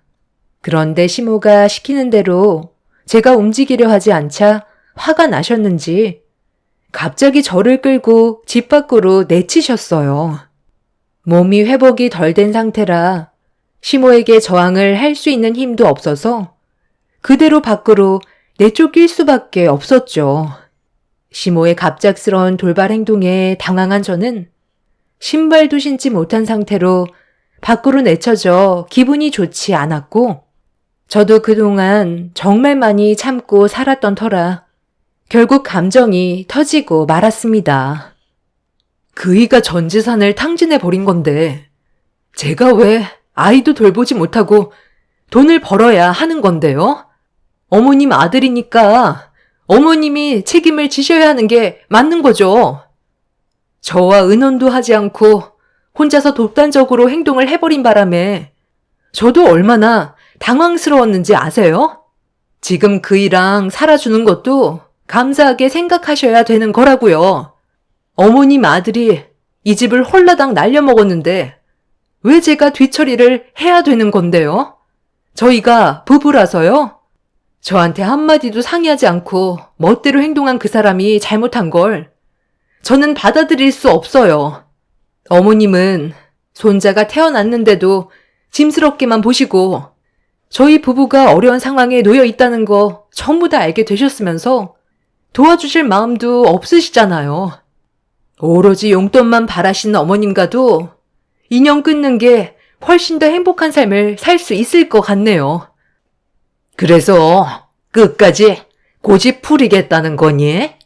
네가 얼마나 형편없이 내조를 했으면 내 아들이 그런 결정을 내렸겠어? 다시 한번 말하지만 내 아들 집에서 살려면 월 300 벌어와라.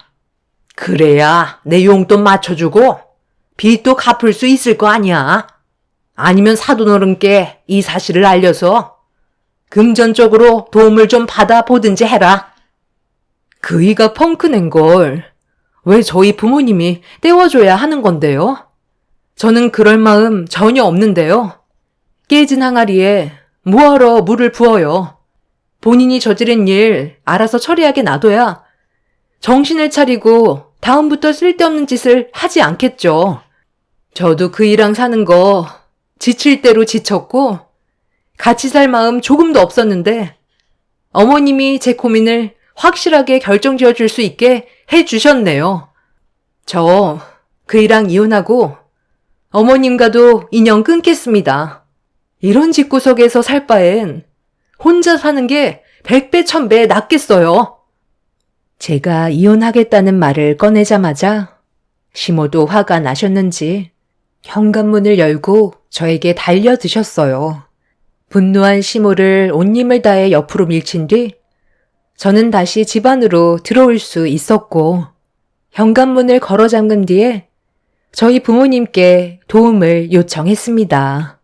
이미 수습이 되지 않을 만큼 사태가 심각해져 버렸기 때문에 더는 함께 살고 싶지 않았어요. 압류 스티커를 발견하셨으면 서로 머리를 맞대고 해결해 나갈 생각을 하셔야 되는데, 시모는 용돈을 받지 못한다는 거에 화가 나셔서는 오히려 저한테 해선 안 될 행동을 저질렀고, 이런 상황들로 인해 잘 자고 있던 아이까지 놀라서 울고 있는 모습을 보니 더는 막장 지방과 함께 하고 싶은 마음이 없었습니다. 이런 지방과 살면 저와 아이는 결국 끝이 없는 불행의 길을 걷게 될 게 뻔했었죠. 뒤늦게 이 사실을 알게 되신 부모님은 남편의 무책임한 행동에 많이 실망을 하셨는지 다시 예전으로 돌아가려는 남편을 받아주지 않으셨어요. 시모는 저희 부모님께 막말을 퍼부으면서 제가 버릇이 없다고 자식 교육을 똑바로 시키지 못했다며 흥분을 가라앉히지 못하셨죠. 남편이 저희 부모님께 용서를 구하고 있는데 시모의 거침없는 언행에 상황은 더욱더 안 좋아지고 있었습니다. 저희 가족은 더 이상 이 사람들을 상대할 가치가 없다고 판단해 부모님의 도움을 받아 짐을 챙겨 친정으로 돌아가려 했어요. 그런데 남편이 부모님 앞에서 무릎을 꿇더니 손이 발이 되도록 빌면서 돈을 좀 빌려달라며 애언을 했는데 충격적이게도 남편은 저 몰래 대출받을 수 있는 곳을 알아본 뒤 최대한 끌어모아 하지 말아야 하는 걸 또다시 건드렸고 결국 그 돈마저 탕진했다며 수습을 할 수 있게 도와달라며 눈물을 쏟아내었습니다. 저희 가족도 남편의 생각 없는 행동에 많이 놀랐지만 시모도 당황한 듯 남편한테 재차 물어봐도 아무 말이 없자 시모는 오열을 했고 저희 가족은 그 모습을 보면서 지긋지긋했던 그 인간들을 뒤로한 채 친정으로 돌아갔습니다. 남편의 생각 없는 행동들이 더는 수습을 할 수 없을 정도로 심각해져 버려 시부의 귀에 들어갈 수밖에 없었고 집안은 난리가 났지만 시부는 남편을 도와주시지 않으셨어요. 오히려 인연을 끊어내어 버렸죠. 저도 그날 이후 경제적인 개념이 전혀 있지 않은 남편과 함께할 수 없다고 판단해 이혼을 결정하게 되었습니다. 그리고 저는 부모님과 이제 막 태어난 아이와 함께 살기 위해 전에 부모님이 살던 집을 처분하고 좀 더 넓은 집으로 이사를 하게 됐어요.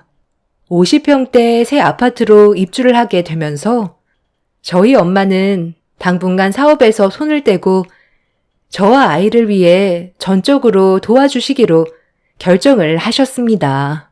안정적인 삶으로 다시 돌아와서 그런지 심적으로 많이 편해졌었죠.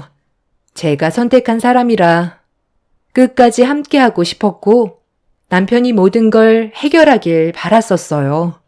수습도 하지 못할 정도로 생각이 없는 사람은 아닐 줄 알았는데 마지막에 또다시 대출을 받아 상황을 더 악화시켰다는 말을 듣게 되는 순간 더는 함께 살고 싶지 않더라고요. 시모는 제가 부모님과 함께 50평대 새 아파트로 이사를 하게 됐다는 소식을 듣곤 배가 많이 아프셨는지 저희 집에 몇 번 찾아오셔서 한바탕 난리를 친 적이 있었어요. 저희 부모님께 돈 좀 빌려달라고 하셨지만 조금도 도와주지 않았거든요. 시부도 이미 생각 없는 시모와 남편을 내쳐버린 상태라 집안으로 들이지 않고 있어서 원룸에서 지내고 있다는 소식을 접했습니다. 제 사연을 들어주신 여러분들께서도 누구는 한 번의 투자로 큰 돈을 벌었다는 말에 본인도 그렇게 될 수 있을 거라는 착각에 빠지지 않으셨으면 좋겠어요. 제 경험상 절대로 빠져나올 수 없다는 걸 알기 때문에 여러분들께서도 그런 불행을 겪지는 않으셨으면 좋겠습니다. 최근에 전 남편과 시모가 아이를 핑계로 저와 계속 연결고리를 만들려고 하는데 조만간 경찰에 신고를 해서 접근 금지 신청을 하려고요. 제 자식을 빌미로 돈을 갈취하려는 모습이 몇 번 보였거든요. 제 사연 들어주신 분들께서도 중요한 결정을 하실 때는 혼자서 결정을 내리시기보다 주변 분들과 충분한 상의 후 행동하시길 바랍니다. 감사합니다.